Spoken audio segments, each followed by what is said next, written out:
I was a Humboldt Fellow in Germany and witnessed their Long Nacht der Wissenschaft. And the whole city, Berlin, came out. It was free public transportation. It was from 8 a.m. to 8 p.m., 2 in the morning.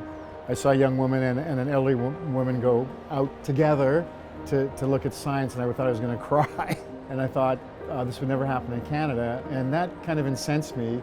I thought, well, why not? And then that was 2003, and it took about 4 years to start the discussion with all the universities not to compete, but to make the promotion of science a priority. That was really important for the country to have a culture transformation where science is appreciated.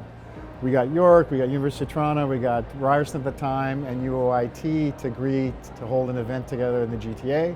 We didn't really know what to expect, and we were quite concerned with getting people out. And we walked out into the sunlight from Con Hall and University of Toronto, and there were 18,000 people in the street talking to scientists. And then it's grown from there.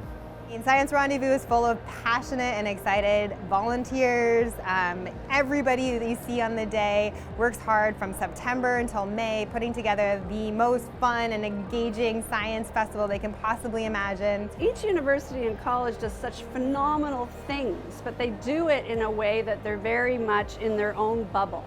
So what Science Rendezvous does very successfully is unites them all in this common thread of inspiring and appreciating science for all that it is. They're very friendly, very welcoming, very inviting. All the sciences come together, so it creates a sense of collaboration and teamwork, which is very important in modern day science. It also shows the students that there's a whole array of possibilities and varieties that they can access. What we did learn was that people are curious and they want to talk to scientists and find out what's going on. So we've learned that a festival event, hands-on activity, active learning is the way to go. The messier, the better. So anything that you can get a full body experience covered from head to toe in some gunky slime or something. I love science because there's so many different things that you can learn from it and grow as a person and experiment with.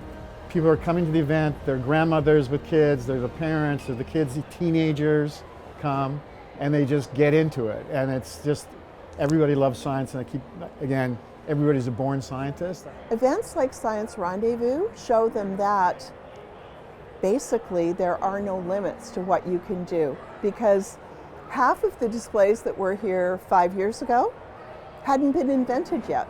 So every single year we're getting new stuff that is absolutely amazing. There's so many reasons to be doing it, from helping to inform our research questions to just simply giving back by telling them what we've been learning, and then also to be talking to kids about what science actually is so they can get a sense that yes, they too can be a scientist. This is why we love Science Rendezvous so much, because it's just a one-day thing where all the researchers and scientists can come out.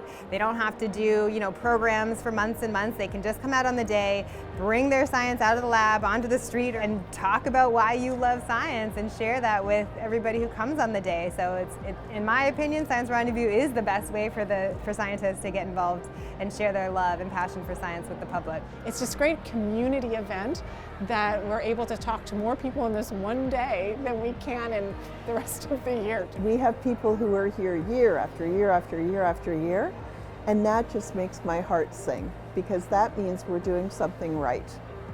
The average person does not know what a scientist does. They come, they see it, they see the passion, they see that, in some way we're all trying to help save the planet.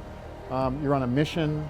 It's got a whole bunch of feel-good things that the average person doesn't get exposed to, and that's what Science Rendezvous brings out. And it's evolving, it's getting better every year, and the thing I'm really looking forward to is a whole generation of scientists, young scientists, that are now developing, and their communication skills have gone up. And I just view this as a critical part of a vibrant scientific community in Canada.